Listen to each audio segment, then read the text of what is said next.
Hi everyone. Today I'm going to introduce to you Shepard's purse. I have a whole patch of it here. Let me show you.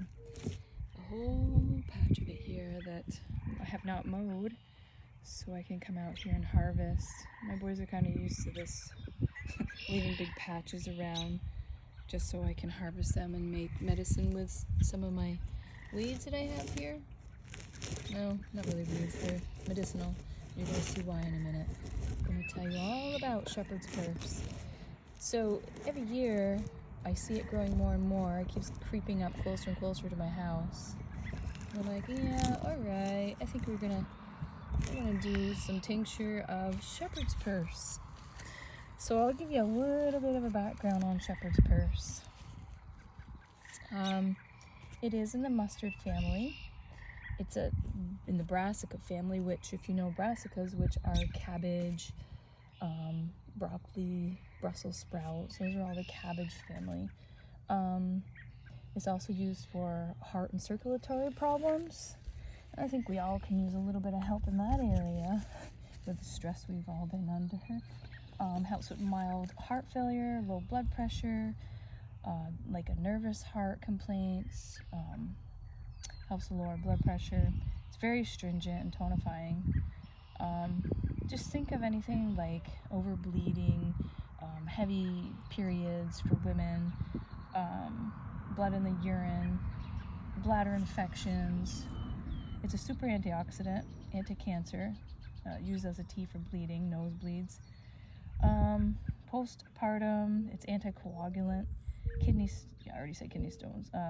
The leaves can be eaten raw or cooked.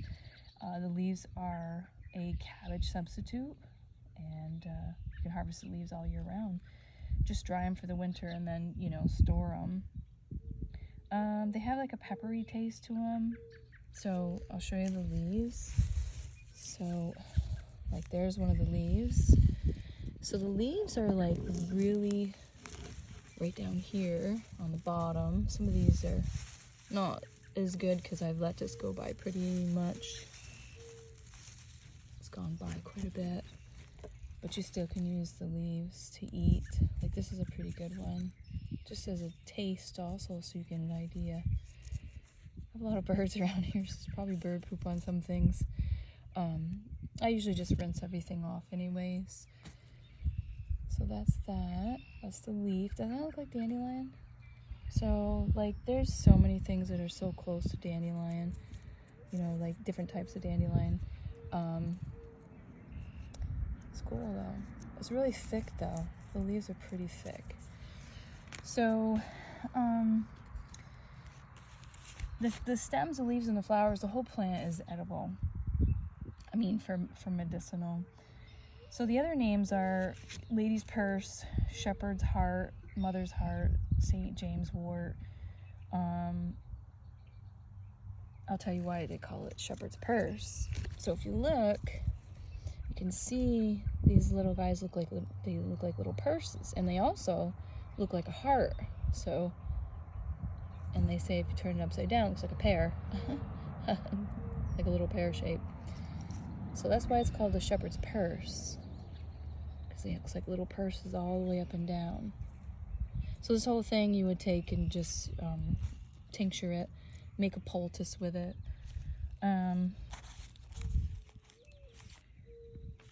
So the seeds, these are seeds, they can go dormant up to 20 years. That's a long time. That's a really long time. The seeds are kind of peppery tasting, and they were always used as a food for, in foods as a spice. The seeds also can be roasted and ground into a meal for baking. And in Native American, they made this Native American bread called a pinole. I don't really know what that is. I should look it up. Maybe I should try it. Also, as a poultice, you can apply it to like rheumatoid arthritis in the joints, bruises, strains, and wounds, any type of wounds, because it stops bleeding. On the soles of the feet for jaundice, and the wrists, it helps with inflammation. So you can put also the juice of this in the ears for ringing ears. So also as an ointment for wounds, especially for the head, like if you're hitting the head or a blow to the head. Helps with gallbladder and liver issues, hemorrhaging of, just think of hemorrhaging and bleeding of all kinds. So the midwives use Shepard purse to stimulate the uterine contraction. So that tells you don't use it if you're pregnant, but if you're in labor, it brings on, there's other herbs that bring on contractions. And it also, what it does is it helps to expel the placenta. So some women, I know with my second boy, the placenta didn't come out, and guess what? My midwife had to go in and pull my placenta out, and I think that was worse than having my son at home. That I remember. The labor I don't remember, but that I do remember. So if I'd had the shepherd's purse, I probably would have had a little more help with that. So that's what it does. And it also, what it does is it brings the uterus back down to size to, helps with all that good stuff. Also helps with Alzheimer's disease. So what I think, with the Alzheimer's is it probably detoxes some heavy metals. And that's what we have going on with a lot of the Alzheimer's is heavy metals, because, we're bombarded with them every single day. So yeah, avoid during pregnancy. It does have the oxytocic effect, so that's why you don't want to use it for pregnancy. Also, they have used it as a poultice for engorged breasts, and also for sitz bath, and for hemorrhoids that women would get, from pushing so hard, and that good stuff. I wouldn't say good stuff, but I would say this is good stuff for that. So basically you would just come in and cut the plant down, and just take your jar, and they're pretty tough, so I did bring my scissors out, and just clip them, and then put them in your jar. I would chop them up, into some here and there so it would fit in the jar properly, and then fill your jar 3/4 of the way, and then pour your alcohol over it to make a nice extract. And the extract, you could use 80 proof or 100 proof. 80 proof just means you're gonna have to let it sit a little longer. 100 proof, well, it'll be extracted a lot faster than what you would if you're using 80 proof. Probably have to let it sit 2 to 3 weeks more, maybe 4 weeks more. As you make your tinctures and you get to know, what they look like, what they smell like. And they say this one, I've made this one before, but I've never made it, I haven't made it in a long time. And this is the most I've had of shepherd's purse growing on my property. So usually I only see a few here and there, but look at how many are here.